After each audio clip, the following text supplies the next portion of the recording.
The Sharks have a big decision to make on who they are going to select with the second overall pick, and with a lot of great choices to choose from, today we are going to make the case for Michael Misa and why he stands out amongst the rest of his field. So you're not going to want to miss this episode of Sharks Digest. But before we dive into all that, we got to say we're on the push for 2,000 subscribers here before draft day. So you want to stay up on the latest happenings around the San Jose Sharks heading into draft day and a busy offseason. Make sure down below and hit that subscribe button. But Darius, we got to dive right into it because we have a lot to talk about with Michael Misa today, as obviously the Sharks going in to the draft have the second overall pick, and a lot of people in our comment section and around the league have been saying it's either going to be Matthew Schaefer, Michael Misa, or James Hagan's Porter Bartone. There's been a lot of names thrown out there, and today we're going to make the case for Michael Misa. And as we take a look, a lot of scouts and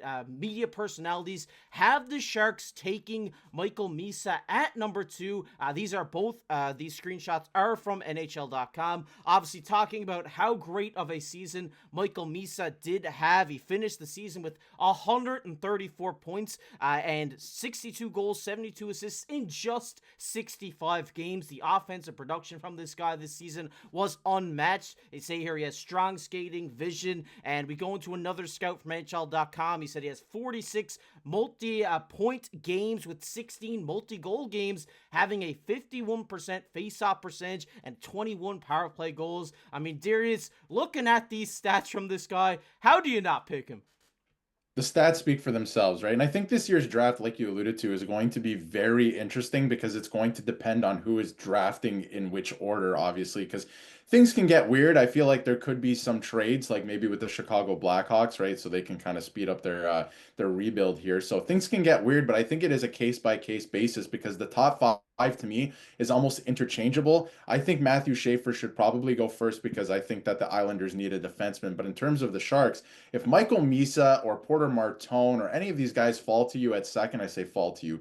You know, we don't know who's going to go first. It could be even Hagens at first because he's a New York native, right? You have a massive opportunity here to pick a guy that got 134 points in 65 OHL games. And yes, is it easy to score in the OHL?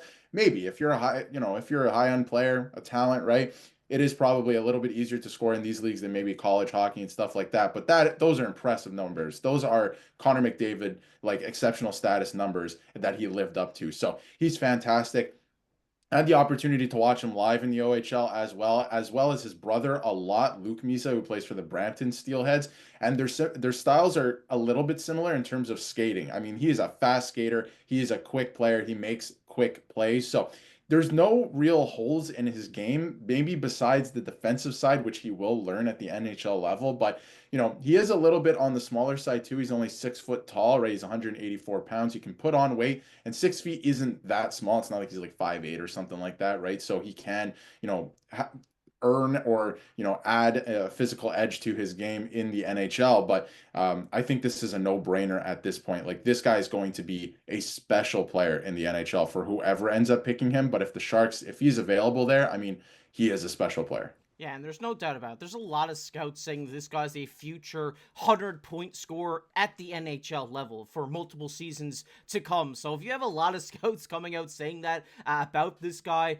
then it's got to be true. I mean, we got a lot of great breakdown on Misa's game. If you're unfamiliar with it, Bleacher Report saying he's the best pure skill guy in this year's draft, meaning, he has the best skill level and ceiling out of anybody in this draft this year. And going on, they say he's heavily engaged in the play. His defensive side of the game has stepped it up this year at the OHL level. And obviously, he has such a great offensive game. That's the numbers speak for himself there, but the way he forechecks, the way he battles in the corners, he really added that to his game this year, and he's starting to be more of a complete player than just an offensive powerhouse. And they also go on to say here, even when he's having an off night, he's making an impact on the ice with his skating ability, being able to just get open in those spots and create scoring chances for his team. This guy has a high-end skill at doing that, even when he's not, getting a point or getting a goal, he's always going to be involved in a scoring chance. And they also say here, Darius, that there's no weaknesses in his game, which is crazy. I was looking all over the internet before recording this video on what somebody had to say a weakness on Michael Misa was, and besides what you mentioned, his size, there hasn't been any holes in this guy's game. So it kind of seems like they're making this guy out to be the pick that the Sharks are going to take. I know the Sharks are going to be deep down through the center position with Will Smith and Macklin Celebrini already there. We've seen Will Smith have a stint on the wing earlier this season, so maybe they stick him there full time. They go out and get a guy like Michael Misa. Yeah, maybe, right? We don't know. And again, things change when you're on the draft floor as well. And obviously, certain guys are playing in different tournaments, heading into the draft as well. So that might turn some heads as well. But Misa is a can't miss for me. I mean, you say, you saw out there that there's no holes in his game. Like if you really break down every single player, you can find a hole in their game. Not any player is perfect, right? But he's as close to it at the junior level as you can find right now. And again, like a lot of what the scouts are saying, it's all going to translate to the NHL, or it should. Everything that he's doing should, based on, previous players that have, all these skills have translated to the NHL. He's up there. He's doing the same things, if not better. So those skills are all going to translate. It's just the physicality. Will that, follow him as well? He's a little bit smaller. Again, he's not like 6'3" or anything like that, but he's not the smallest player either. So that's not really a bad thing either. Like I don't think that's something that you have to weigh your decision too heavily on. He's not that small. So again, it's something that you can think about because there's bigger players in the top five as well. But still, I don't know if that's a big problem for him, but putting up a lot of points in the OHL. He's a Memorial Cup champion. He knows what it takes to win as well. And not just that, yes, they hosted the tournament last year, but they made it all the way to the Western Conference final against the eventual champions in the London Knights, who are back this year in the OHL final again. So, a Memorial Cup champion, he knows what it takes to win. I think that it's just a good pick there at second. But again, things change, and based on need, I think the Sharks, Mike Grier is going to look up and down the lineup and in the, the system and be like, is this the right fit? Is this what we need right now? There's a Porter Martone that's out there as well. That's going to be a high-end player. He's a right shot, right?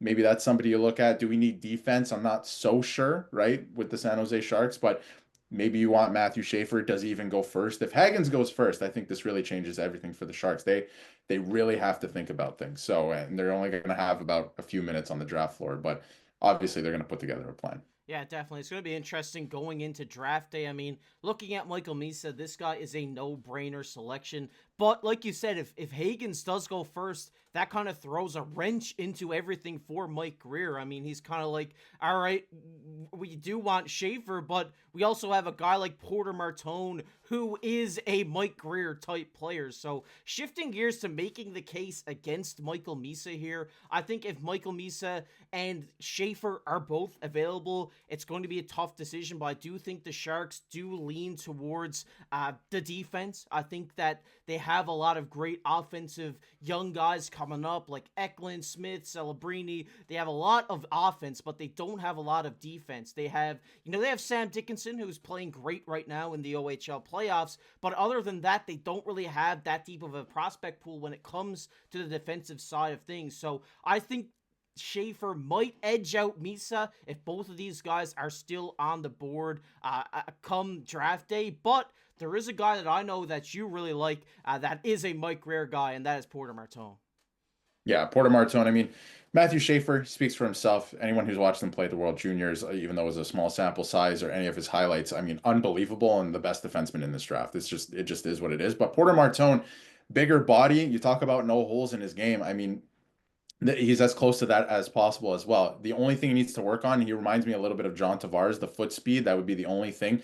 But the way that he plays and the poise he has with the puck, you don't really notice the foot speed too much. Like he might not, beat you on a breakaway or something like that for, a puck battle, for a puck race, anything like that. But with the puck, he's unbelievable in making plays with it. And great shot, NHL ready shot. I mean, some of the shots I saw him took in the OHL playoffs this year were unbelievable. He would shoot from anywhere and he's sniping at top corner. So his shot is great. His vision's unbelievable. He doesn't shy away from the rough stuff whatsoever. Like kind of reminds me of Brad Marchand in that way, where he can score, do all of that stuff. He's a high-end player. And then after the whistle, he's going to, face wash you and all of that and get under your skin. So he brings that to the game.